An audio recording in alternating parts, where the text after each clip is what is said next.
finish her up. Ooh, sorry.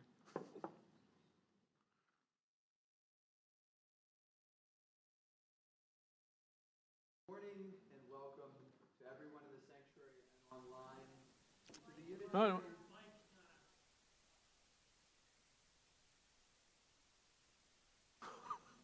You actually don't need to see me, you just need to There we go. or hear me rather. But anyhow, good morning and welcome to everyone here in the sanctuary and online to the Unitarian Universalist Fellowship of Vero Beach. I am Jeffrey Noel Bradford, husband, father, and professor of humanities. My wife, Megan, and our family became members of this fellowship last year. As with many other UU congregations, here it is customary for the pulpit host to identify their pronouns, their ethnic identity, and their physical appearance. We do this for a reason. We do this to call in those who may not be able to see us. And we also do this to acknowledge the aspects of our identity that are sometimes easily overlooked, and to remind ourselves of the tyranny of what the Black feminist poet and thinker Audre Lorde called the mythical norm, an ethnocentric normality that often makes us feel as though they are what everyone is supposed to be, while making others feel they are not what they should be. So, that said, I'm a 47-year-old, ethnically white, heterosexual male, standing just an inch under 6 foot, with short brown hair and beige skin. I'm wearing a light blue shirt and vest and a pink tie. And there's something I just want to add briefly to this statement of identity that I think is perhaps easily overlooked, but in the spirit of why we do this. In our society, a feature of our identity that shapes much of our life experiences yet goes unrecognized is economic class. In her 2000 book, Class Matters, the pioneering feminist anti-racist thinker Bell Hooks stated, "The evils of racism and much later sexism were easier to identify and challenge than the evils of classism. We live in a society where the poor have no public voice. No wonder it has taken so long for many citizens to recognize class, to become class conscious." So I'll add to that disclosure that while I lived much of my life under the poverty line, I am, at this moment, above it, privileged to have health care and a home and a nation which does not guarantee either as a right. And I recognize that this economic standing could change in the blink of an eye, and that many of our brethren are denied adequate housing, food, health care, and resources for leisure. But whatever your age, whatever your ethnicity, your height, sexuality, age, profession, or economic class, we here in this fellowship welcome you to this space to commune as persons of equal worth, equal importance, to collaborate in awakening insight and stoking the flames of wisdom, justice, and joy. Now, I'd like to let those who are new to our fellowship in on the worst kept secret in all of UU history. Most of us are actually here for the after-service free coffee and snacks. That helps you get through this part. Now, that's actually only partly true. We're here for the free coffee and really, truly, for the outstanding company. So if you're new to our fellowship, we invite you to find out why we love coffee hours so much by following the crowd to Fellowship Hall after the service. Of course, not yet. You have to wait till after the service, where you can grab a red mug, which lets us know you're new here. So grab that red mug so we can come, meet you, and get to know some really great people. So now we're going to ask that you silence your phones, especially that one person here who's not listening to me right now. You especially, you silence your phone. It's much easier. You don't have to leave awkwardly. Especially because our minister, Reverend Tom, he continues to find it very challenging to work in musical ringtones into his sermon, especially if you haven't let him know ahead of time that your grandniece is going to be calling and what the song's going to be playing. So if we could just silence them, it'll make it all much more pleasant. Just a couple of quick announcements before we get to the really interesting stuff here. We want to begin by expressing our gratitude to Jerry Andrews for his beautiful work in the atrium off the lobby. You should be sure to check it out. If you're new here, it's just behind the piano and the lobby. So before you leave, check it out. We also have a really fascinating event that we want to make sure that you are aware of called Finding Truth in an AI World, an Interfaith Roundtable Discussion. It's going to be held next Sunday at 3 p.m. at the Fellowship Hall, which if you're new here, you'll discover as you go find your coffee.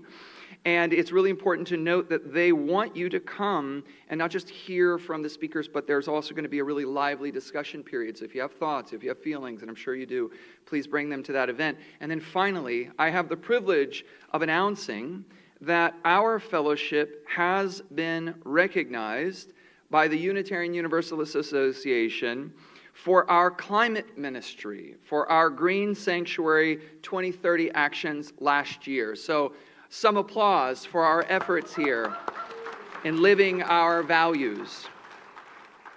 Now, it's at this time that we ask you to, well, here's the thing. Much of the joy of being human is about connecting with others. And in the pursuit of that very joy, we ask that you now take a minute to greet friends seated amongst you and to hopefully turn a stranger or two into new acquaintances, because some of the best conversations you're going to ever have in coffee hour begin with an introduction, including an awkward one, that begins right here in the sanctuary. So if you could just take a moment and greet those among you.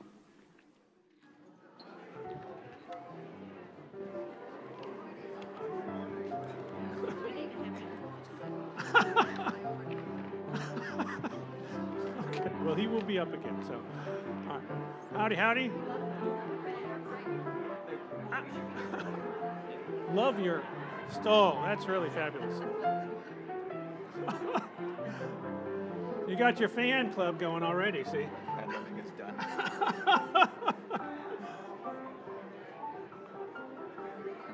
Go ahead. Go ahead. Maybe Just wait, give me a second. give him a second, yeah. Sometimes I Okay, that's all right. Give them a little time, it's fine.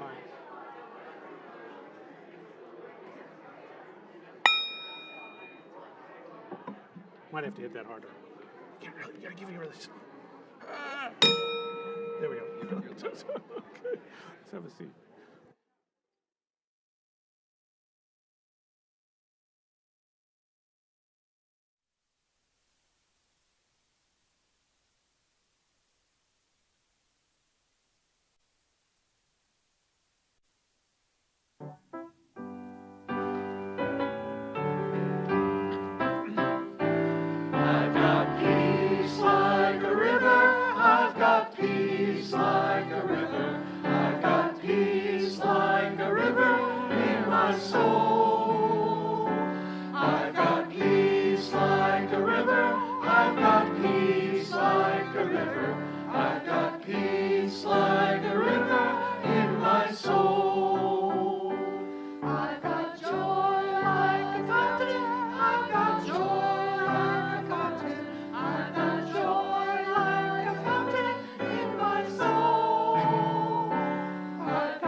I've got love like an ocean.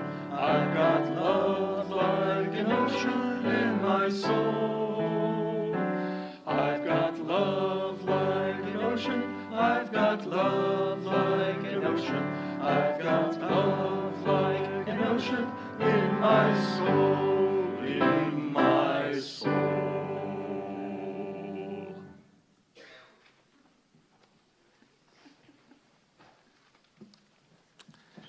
It is our tradition to light a chalice at the beginning of our service and to say a few words together that might ground us and prepare us for the further reflection today. So, let me light the chalice.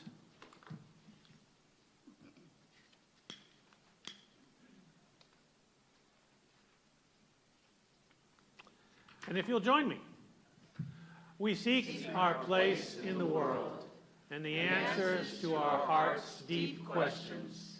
As we seek, may our hearts be open to unexpected answers. May the light of our chalice remind us that this is a community of warmth, of wisdom, and a welcoming of multiple truths.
Well, our time for all ages will be a little different this morning.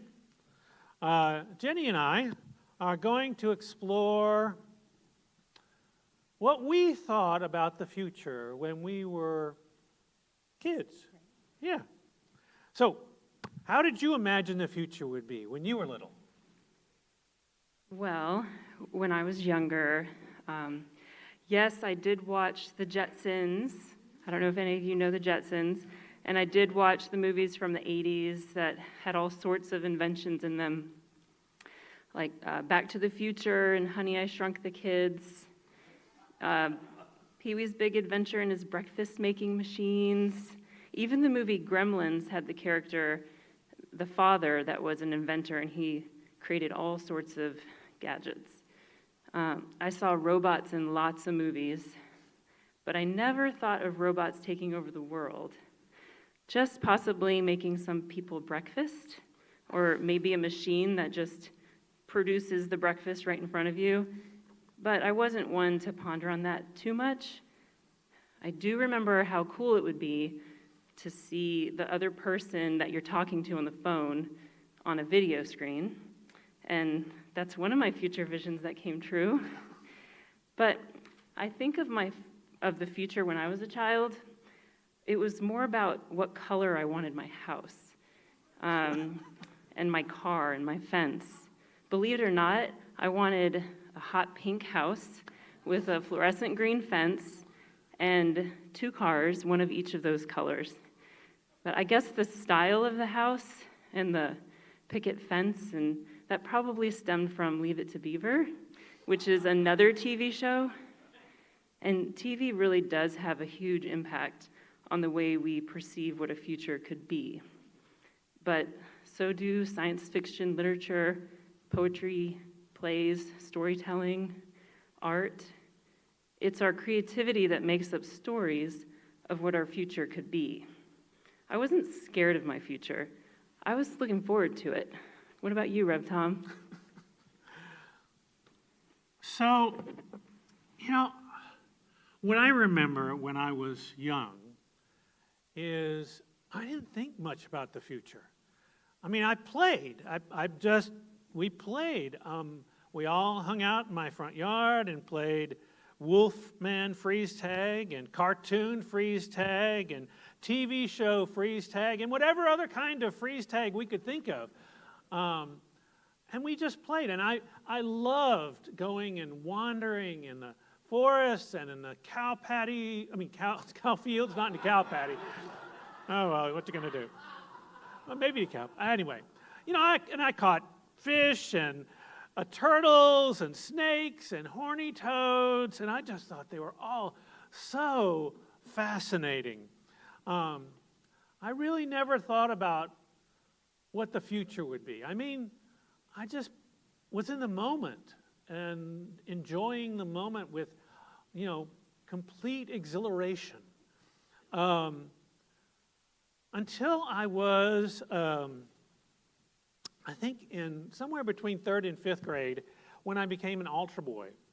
And I wanted to be, I loved being in the church, and it was quiet, and it was rituals, and it felt like it was something bigger than me, and I wanted to become a priest. And I came home and I told my mom I wanted to become a priest, and she said no. I want to have grandchildren. And so I kind of lost passion for what the future might be. And I had to stay in the present. I enjoyed Saturday morning cartoons. Again, living in that fantasy, I began reading a lot around that age, a lot of science fiction and fantasy, and putting myself in the story. It was a lovely time. Who did you think you would be when you grew up? Who did I think I would be? Mm-hmm. Well, I don't know if I really had an idea of who I would be. I know that I thought a lot about where I would be. Mm-hmm. I wanted to know where I would be, but maybe I just really wanted to live in an alternate kind of reality, more, I don't know, another world, kind of like Rainbow Bright. Sometimes I wanted to be Ruby, Ruby, Roo! And so ends our reflection.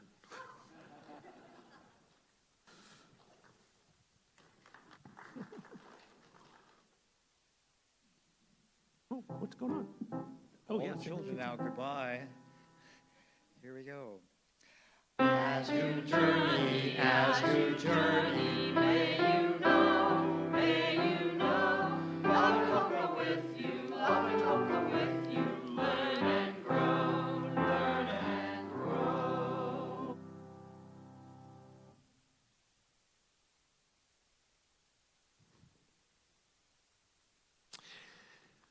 So, started lighting this peace candle. I had somebody ask me to start doing this because they felt so much disruption in their lives and in the world. And as I started lighting it, it's meant a lot to me to just take a moment to think about how there might be peace in Ukraine and peace in Iran, peace between people in our country. Whatever peace you might be looking for, I hope lighting this simple candle helps you think about peace and figure how peace might be in your life and how you might be an instrument of peace for others.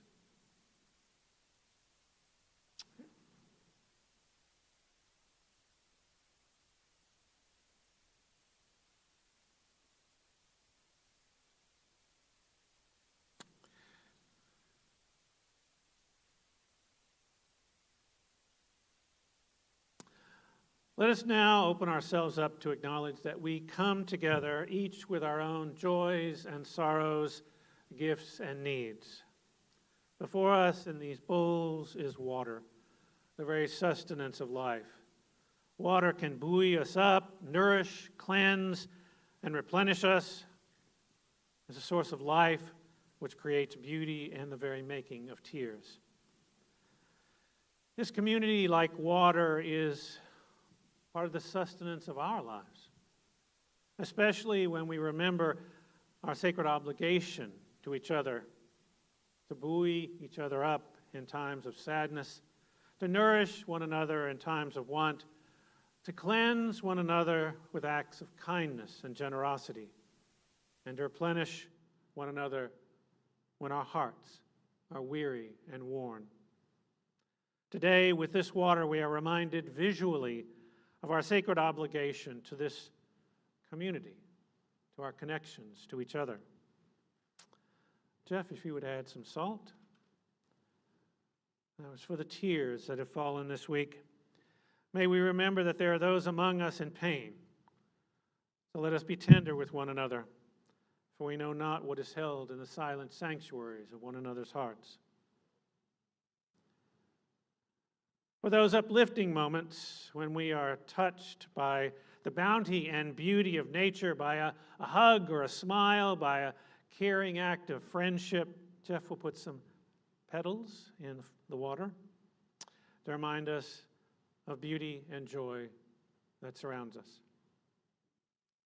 In a moment, if you'd like, you can come up and add a stone for a joy or a sorrow to our collective bowl. But first, let's add a stone for those who might be with us online.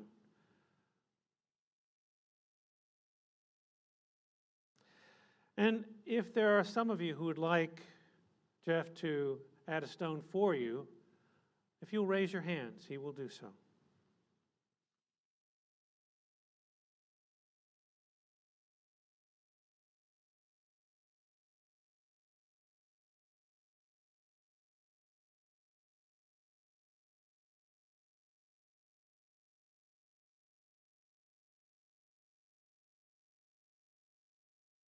Oh, there's one up there.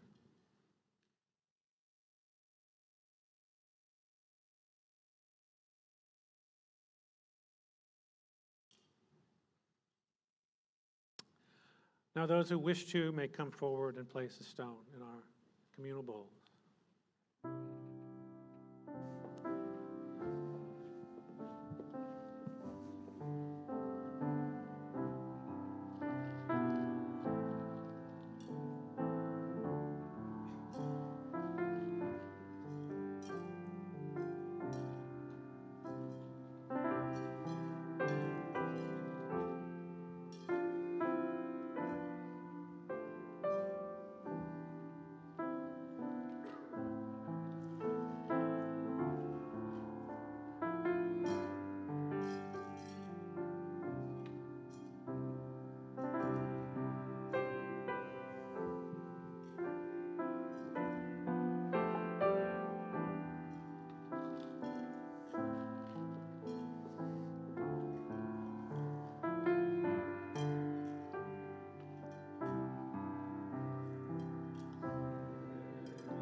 May all that we offer to one another keep us connected and blessed within this hour and the week ahead.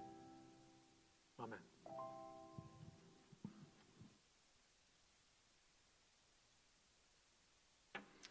This fellowship recognizes that though everyone here is of equal dignity and human worth, we may not be in equal positions of economic ability.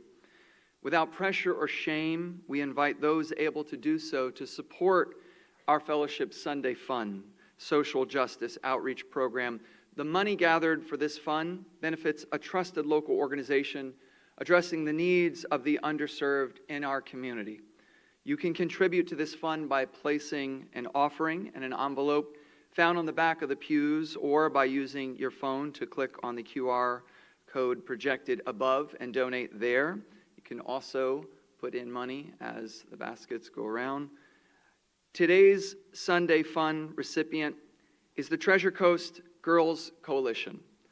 The Treasure Coast Girls Coalition educates, elevates, and empowers economically challenged girls from fragile communities, ages 9 to 18. Also, they provide tutoring, mentoring, leadership retreats, technology training, and culinary arts classes. With gratitude and humility, we now invite you to share in accord with your ability and your generosity.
Let us move into a time for prayer or meditation or reflection.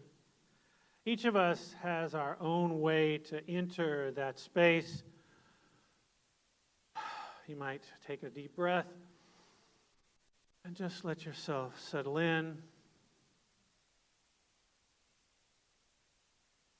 You might let your eyes rest or close.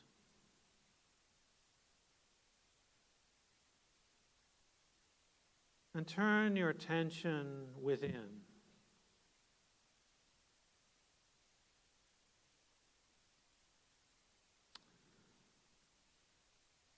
What I'd like to invite you to do is to imagine an ordinary object, something you see every day.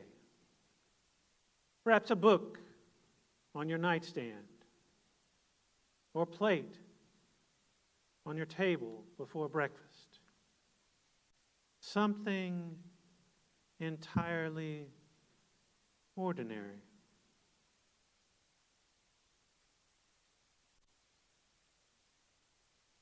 Now, I ask you to put on a lens for a moment and to imagine this object as if you were a 1-year-old, or maybe a 2-year-old, perhaps experiencing this object for the first time.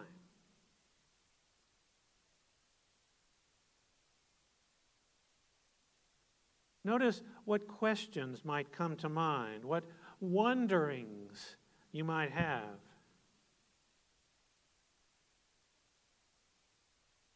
And as your heart and mind wanders and wonders, I offer some words for both the child and adult in you.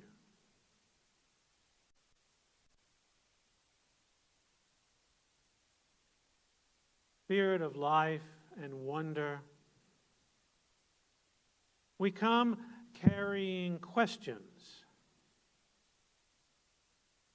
Questions we may barely know how to put into words. In a world that rewards quick answers and sharp certainty, something in us is still hungry for questions. Questions that leave us hanging and unknowing. Stir in us a living curiosity. When we meet the unfamiliar, turn our fear to curiosity. When we feel the pull to shut down, grant us one more honest question. May we notice anew what we have walked past 100 times. May we listen for stories we have never heard before. May we meet this day not as a problem to be solved, but as a mystery to explore.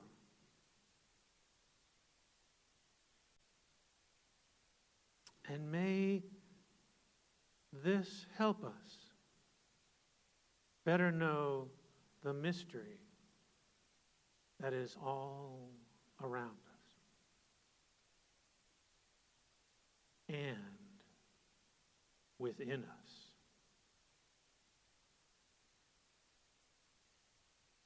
Amen, and blessed be.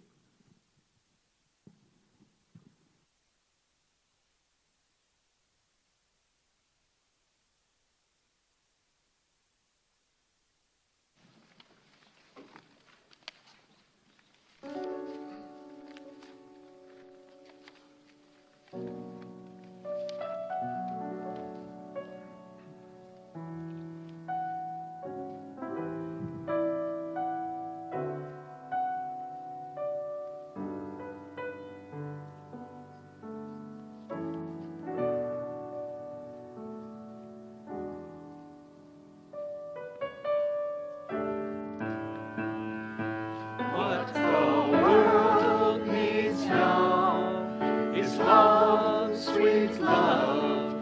It's the only thing that there's just too little of. What the world needs now is love, sweet love.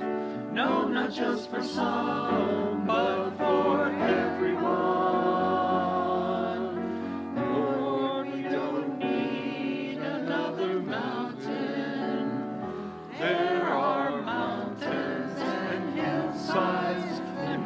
Climb. There are oceans and rivers enough to cross, enough to last till the end of time.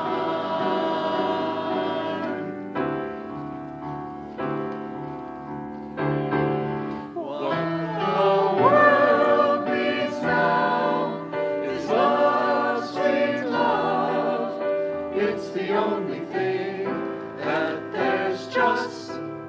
too little of what the world needs now is love, sweet love, no, not just for some, but for everyone,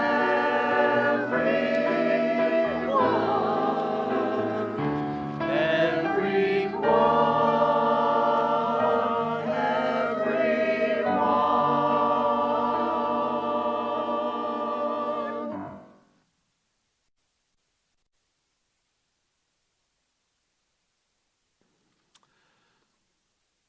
Curiouser and curiouser, cried Alice. She was so surprised that for the moment she quite forgot how to speak good English. Most of us have read the book or watched a movie about Alice in Wonderland. And you know, Alice falls down a hole in the ground and then wanders around this bizarre place filled with impossible things, from a vanishing Cheshire cat to a rabbit complaining about time to potions that cause one to grow or shrink. Pretty trippy, right? I remember being deeply engaged in the story about Alice's experiences. You see, when I was young, I read a lot of science fiction and fantasy, and I always visualized what I was reading, often adding myself to the story. As a child, I never questioned that there was some kind of a deeper meaning or metaphor in the story. I just wanted to experience the ride, enjoy the twists and turns. I could easily see myself struggling along with the characters as they tried to get their way through whatever conundrums or catastrophes they experienced. And I always believed everything would work out. And in the books I read as a child, generally they did turn out in the end. Today, I'm a little more mature and a little less certain as I read and imagine and wonder. Maybe there's a happy ending, maybe not. And that's really okay, because throughout the narrative, my curiosity is engaged. Because I do so much heavy reading, theological stuff. It's a delight to read something to escape into fantasy. Maybe a dragon or wizard or something out of the norm.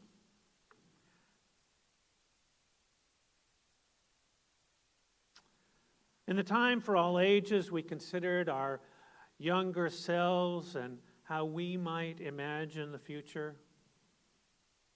And the meditation, I ask you to consider how your younger self might have experienced what we see as mundane objects around us.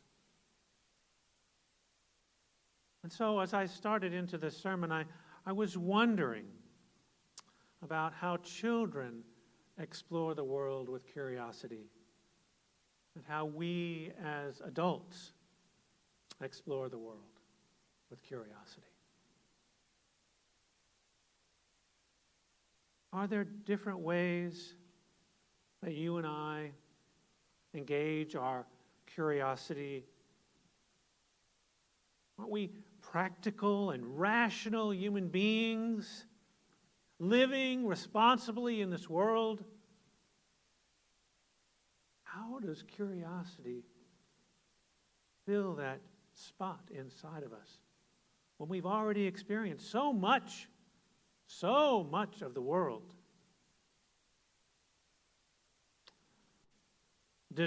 Philosopher, essayist, writer, poet Dejan Stojanović wrote, "The world is always open waiting to be discovered. Is it though? Is it for me or the world? You see, I think over time that I've changed, and the world has changed. And yet, my curiosity has changed too. You know, I'm curious about many things, but something inside of me is different. I don't see the world as I did when I was a child. Maybe the openness is there, but maybe I'm too busy to explore it. Maybe now, if I want to be curious, I have to do it more intentionally. Make time for it. You know, it is a common myth that curiosity vanishes when we grow up. But the reality is that psychological and neuroscientific research shows us our curiosity actually evolves as we age. The difference between a child and an adult curiosity can be broken down into how it functions, how it presents behaviorally, and what drives it neurally. Let's take a look at that. Children explore everything and see what happens. Obviously, not always for, great results. Adults, well, they seek specific data to build on existing knowledge. And children test environments, even if it sometimes results in immediate errors. Adults, well, they use their curiosity to maximize known rewards and minimize mistakes. Children are unfiltered in their interest in the entire physical world around them. Adults are driven by more specific things, problems, hobbies, career tasks, sometimes having to balance many things. And there are some barriers to our curiosity. For children, the physical safety and parental limits. For adults, more social anxiety, fear of judgment, and time constraints. I want to tell you, as we look at these comparisons, that neither is better or worse than the other. This is simply how curiosity presents at different maturational levels. And it's always possible what has sparked your curiosity can be both from the adult and from the child inside you. In the magazine Parabola, I found the following article that I want to share part of it with you by poet, author, and educator Richard Lewis. He says, "It's true that curiosity is given less time and energy as we get older. We've encountered other forms of learning that are imposed by the powerful values of society and schooling. We quickly learn that we cannot succeed or pass an exam by wonder or curiosity alone. We had to go beyond mere wonder and to the practical demands of the everyday and learn to listen to the logic of learning that emphasized the rightness and wrongness of what we thought we understood. And so we retreat from wonder. letting go of what was the gravitational center within ourselves, our curiosity. Gravitational because it nourished the kind of knowledge that may have prompted an 8-year-old girl to write, an 8-year-old boy, to write, "The eye starting from nothing, white tears, sun, tornadoes, secrets, night." And a 9-year-old girl to write, "The sound roaming over me, breathe steadily, the world's breathing, bringing me under, swiftly growing peace and joy."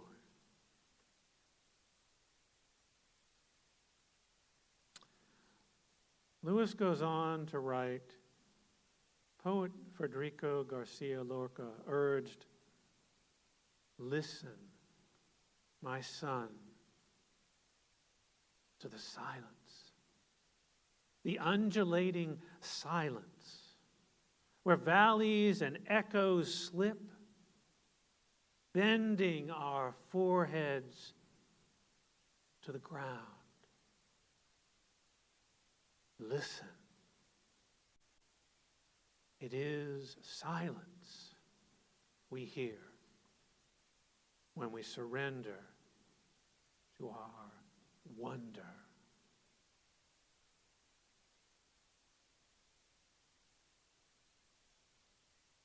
And so I wonder what you think about this quote from Lao Tzu.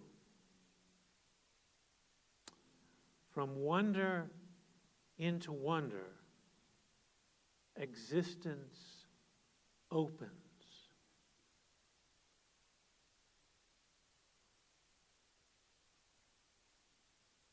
For me, the most curious thing I encounter is another person. I treat each person as a source of valuable learning. Whether I'm talking to a person about the meaning of a sermon, listening to their complaints or conflicts, sharing my view of the world with them, sharing conversations about the divine, the mundane, about nature, or the transcendental. I make every effort to put aside what I think I know about them and open myself in a spirit of wonderment and curiosity about them.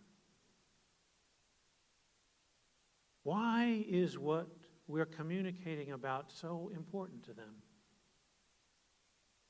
What new things might we learn about each other as we talk? What might I learn about myself as we talk? In a lot of ways, I try to approach each person I come in contact with like a child, with more whys than hows. What do you believe would happen for you if you led with curiosity in every interaction you had, or maybe many interactions you had with another person, perhaps even the persons that are closest to you?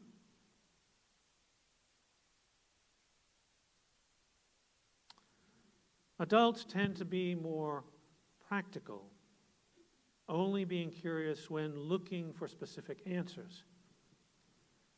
Children tend to be more curious than adults, largely because they are encountering the world for the first time. Can you put that lens on like a child, as if you're seeing something for the first time? Every person you come into contact, every object that you interact with You see, our brains are wired to explore, to ask questions, to seek understanding as they try to make sense of everything around them. Can we do that without being burdened by preconceived notions, so that our curiosity can be more spontaneous and unfiltered? I know what you might think. Many of you have been around little kids, and we know that little kids can ask between, what the research says, between 25 to 50 questions per hour. I'm not asking you to do that. But I will say that the research also shows that as we grow, the number of questions that we ask gets smaller, smaller. By age 4, 390 questions per day, one every 2 minutes, and less and less. As we get into school, maybe an hour, or once an hour, or two in an hour. And by adulthood, we rarely ask questions unless there's a specific reason to do so.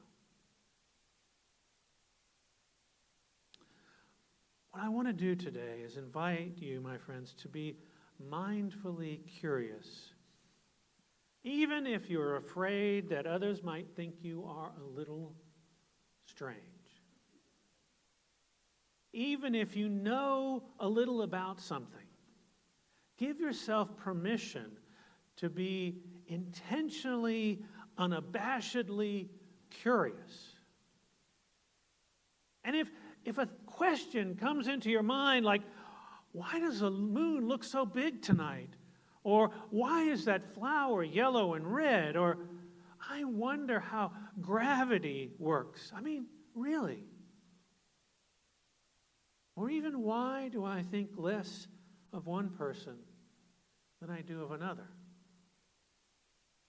But you let those questions come out and give them attention.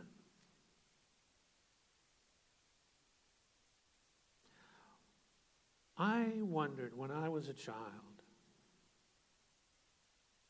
maybe almost a teenager, maybe a teenager, why a loving God,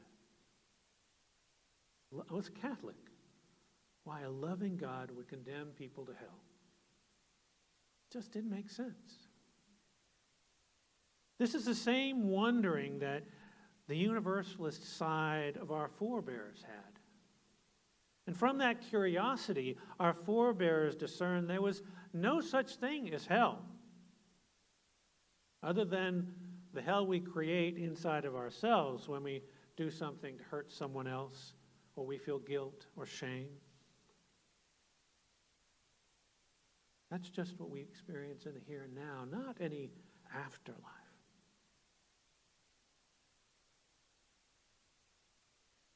So, I have another question for you about curiosity. What if I invited you to hold your own spiritual, ethical, and moral or religious beliefs more loosely than you do right now? Sometimes the biggest obstacle to curiosity is assuming we already understand something completely. That there is nothing more to learn. The mind is wired to favor familiar patterns, making it easy to search for confirming data that reinforces our pre-existing views. We can find the things out there that make sense to us and that reinforce what we already think. But what about the gaps in our knowledge. What if we're curious about those? Can we challenge our assumptions by asking ourselves things like, what if I'm missing something in my beliefs or my thoughts? Or what would it be like if I really tried to see the world from another's perspective? Somebody from a different country or different ethnicity or a different race.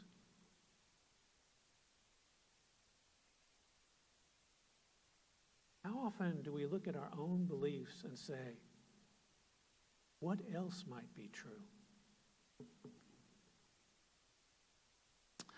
As technology forecaster and futurist Paul Sappho has said, we can simultaneously have strong ideas and can hold them loosely. This simple act can release our grip on pre-existing assumptions, prejudices. It can disrupt the illusion of certainty and reawaken our curiosity. Instead of reacting to experiences with certainty or skepticism or disinterest, what if we ask just one more question than we usually do? What if the next time you held a judgment or an assumption about a person or a problem or even yourself, you turned it into an inquiry instead? My friends, curiosity is not just for children. It's what fuels innovation, builds deep relationships, makes life so much more exciting. So I wonder, do you want to reclaim your curiosity? Well, if you are in that spirit this morning, I have placed in your orders of service this, and it's up there too.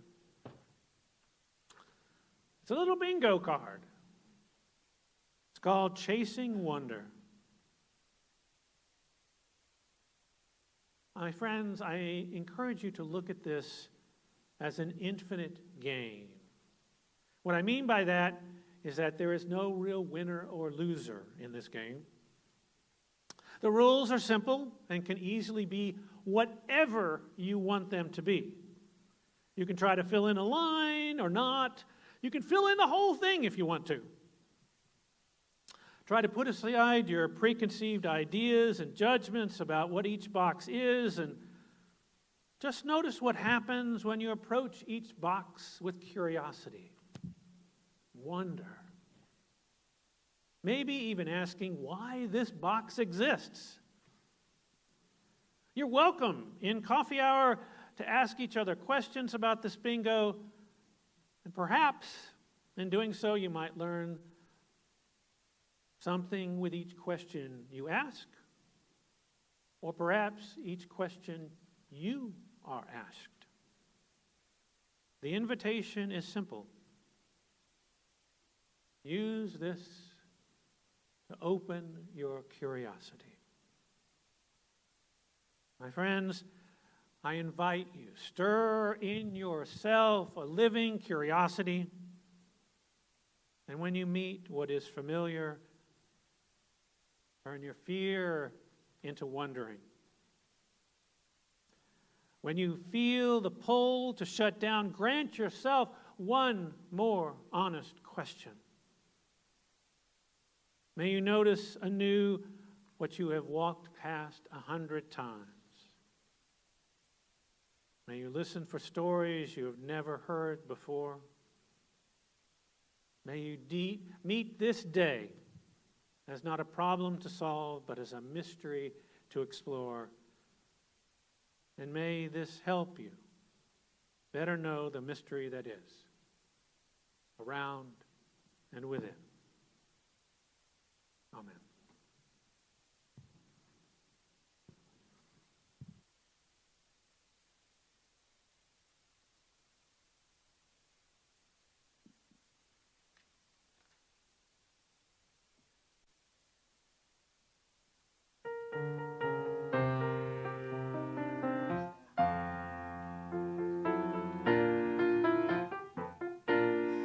Let it be a dance we do. May I have this dance with you, through the good times and the bad times too. Let it be a dance. Let a dancing song be heard. Play the music, say the words, and fill the sky with sailing birds. Let it be a dance, let it be a dance, let it be a dance. Learn to follow, learn to lead. Feel the rhythm, feel the need. To reap the harvest, plant the seed. Let it be a dance. Let it be a dance we do. May I have this dance with you, through the good times and the bad times too. Let it be a dance. Everybody turn and spin. Let your body learn to bend. And like a willow with the wind, let it be a dance, let it be a dance. Let it be a dance. A child is born, the old must die. A time for joy, a time to cry. Take it as it passes by. Let it be a dance. Let it be a dance we do. May I have this dance with you, through the good times and the bad times too. Let it be a dance. Morning star comes out at night. Without the dark there is no light. If nothing's wrong, then nothing's right. Let it be a dance. Let it be a dance. Let it be a dance. Let the sunshine, let it rain. Share the laughter, bear the pain. And round we go again. Let it be a dance.